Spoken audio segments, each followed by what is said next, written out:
ನೀವು ಯಾರಿಗಾರು ಏನಾದ್ರು ಒಂದು ವಿಷಯನ ಹೇಳಿರ್ತೀರ, ಬಟ್ ಆ ವಿಷಯ ಅವರು ಕಂಪ್ಲೀಟಾಗಿ ಅರ್ಥ ಮಾಡ್ಕೊಂಡಿರೋದೇ ಬೇರೆ ರೀತಿಲಾಗಿರುತ್ತೆ.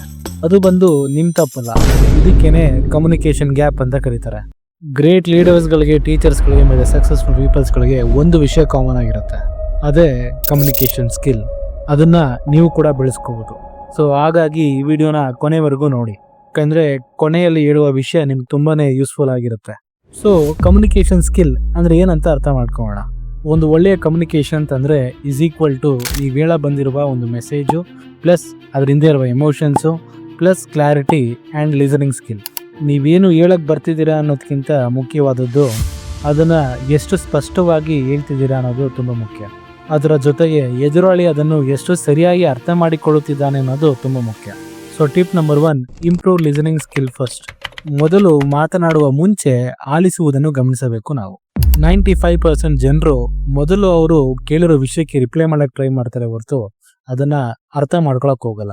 ಹಾಗಾದರೆ ಆಕ್ಟಿವ್ ಲಿಸನಿಂಗ್ ಸ್ಕಿಲ್ನ ಹೇಗೆ ಇಂಪ್ರೂವ್ ಮಾಡ್ಕೊಳ್ಳೋದು? Look at the speaker. ಮಾತನಾಡುವವರ ಹತ್ರ ಗಮನ ಕೊಡಬೇಕು, ಮಧ್ಯೆ ಅಡ್ಡಿ ಮಾಡಬಾರದು, ಅವರು ಹೇಳಿದ್ದನ್ನು ಪ್ರತಿಬಿಂಬಿಸಬೇಕು. ಅಂದರೆ ಹಾಗಾದರೆ ಈ ವಿಷಯನ ಈ ಥರ ಹೇಳ್ತಾ ಇದ್ದೀರಲ್ವಾ ಅಂತ ಕೇಳಬೇಕು. Tip number 2, practice clarity and simplicity. ಅಂದರೆ ಸ್ಪಷ್ಟತೆ ಮತ್ತು ಸರಳತೆಯನ್ನು ಅಭ್ಯಾಸ ಮಾಡ್ಕೋಬೇಕು. ಸೊ ನಿಮ್ಮ ವರ್ಡ್ಸ್ಗಳನ್ನ ತುಂಬ ಸಿಂಪಲಾಗಿ ಇಟ್ಕೋಬೇಕು, ಶಾರ್ಟಾಗಿ ಸೆಂಟೆನ್ಸ್ ಆಗಿರಬೇಕು ಮತ್ತು ಸ್ಟ್ರೈಟ್ ಟು ದ ಪಾಯಿಂಟ್ ಆಗಿರಬೇಕು, ವಿಷಯಕ್ಕೆ ಡೈರೆಕ್ಟಾಗಿ ಹೋಗಬೇಕು. ಟಿಪ್ ನಂಬರ್ 4, 80% ಆಫ್ ಕಮ್ಯುನಿಕೇಷನ್ ಬಂದು ಬಾಡಿ ಲ್ಯಾಂಗ್ವೇಜಲ್ಲಿ ಟೋನ್ ಆಗಿರುತ್ತೆ ಅಂತ ಹೇಳ್ತಾರೆ. ಜನ ಬೇಕಾದ್ರೆ ನಿಮ್ಮ ಮಾತನ್ನು ಮರಿಬೋದು, ಆದರೆ ನಿಮ್ಮ ಪರ್ಸನಾಲಿಟಿನ ಅವ್ರು ಯಾವತ್ತೂ ಮರೆಯಲ್ಲ. ಇದಕ್ಕೆ ಕೀ ಟಿಪ್ಸ್ ಹೇಳ್ಬೋದು ಅಂತಂದರೆ, ಮೊದಲನೇದು ಬಂದು ಐ ಕಾಂಟ್ಯಾಕ್ಟ್ ಇರಬೇಕು. ಹಾಗಂತ ಸ್ಟೇರ್ ಮಾಡೋದಲ್ಲ, ನಿಮ್ಮ ಐ ಬಂದು ಜೊತೆ ಕಾಂಟ್ಯಾಕ್ಟ್ ಆಗಿರಬೇಕು.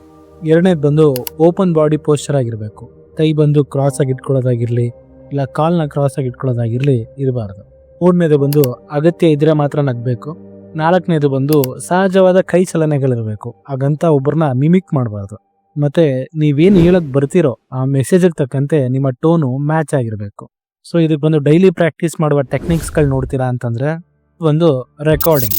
ನಿಮ್ಮ ಮಾತನ್ನು ರೆಕಾರ್ಡ್ ಮಾಡ್ಕೊಳ್ಳಿ. ಒಂದು ವಿಷಯದ ಮೇಲೆ 1 ನಿಮಿಷ ಮಾತನಾಡಿ. ನಿಮ್ಮ ಧ್ವನಿ, ಅದರ ವೇಗ ಮತ್ತು ಆತ್ಮವಿಶ್ವಾಸವನ್ನು ಪರಿಶೀಲಿಸಿಕೊಳ್ಳಿ. ಎರಡನೇದು ಬಂದು ಮಿರರ್ ಪ್ರಾಕ್ಟೀಸ್. ಕನ್ನಡಿಯ ಮುಂದೆ ನಿಂತು ಮಾತನಾಡುವ ಅಭ್ಯಾಸ. ಪ್ರತಿದಿನ 5 ನಿಮಿಷ ಮಾತನಾಡಿ, ಯಾಕಂದರೆ ಭಯ ಕಡಿಮೆ ಆಗುತ್ತಿದ್ದಂತೆ ಫ್ಲೂಯೆನ್ಸಿ ಇಂಪ್ರೂವ್ ಆಗುತ್ತದೆ. ಮತ್ತು ರೀಡಿಂಗ್ ಲೌಡ್ ಡೈಲಿ. ಪುಸ್ತಕ ಅಥವಾ ಲೇಖನಗಳನ್ನು ಜೋರಾಗಿ ಓದಿ, ಆಗ ಅದು ನಿಮ್ಮ ಪ್ರೊನೌನ್ಸಿಯೇಷನ್ನ ಇಂಪ್ರೂವ್ ಮಾಡುತ್ತೆ. ಮತ್ತು ಫೈನಲ್ ಟೇಕ್ ಅವೇ, ಕೊನೆಯ ಸಾರಾಂಶ ನೋಡುವುದಾದರೆ, ಗುಡ್ ಕಮ್ಯುನಿಕೇಷನ್ ಅನ್ನೋದು ಪ್ರತಿಭೆ ಅಲ್ಲ, ಇದು ಅಭ್ಯಾಸದಿಂದ ಬೆಳೆಸಿಕೊಳ್ಳುವ ಒಂದು ಸ್ಕಿಲ್ ಅಷ್ಟೆ. ಇದನ್ನು ನೆನಪಿಟ್ಕೊಳ್ಳಿ, ಗುಡ್ ಕಮ್ಯುನಿಕೇಷನ್ ಅನ್ನೋದು ಒಂದು ಪವರ್ ಇದ್ದಾಗೆ. ಇದ್ರ ಮೂಲಕ ನೀವು ಎಷ್ಟೋ ಜನಕ್ಕೆ ಇನ್ಸ್ಪೈರ್ ಮಾಡ್ಬೋದು, ಅವರ ನೋವನ್ನ ಹೀಲ್ ಮಾಡ್ಬೋದು, ಮತ್ತು ನಿಮ್ಮ ಜೀವನಕ್ಕೂ ಅವರ ಒಂದು ಜೀವನಕ್ಕೂ ಒಂದು ದೊಡ್ಡ ಚೇಂಜಸ್ನು ತರ್ಬೋದು.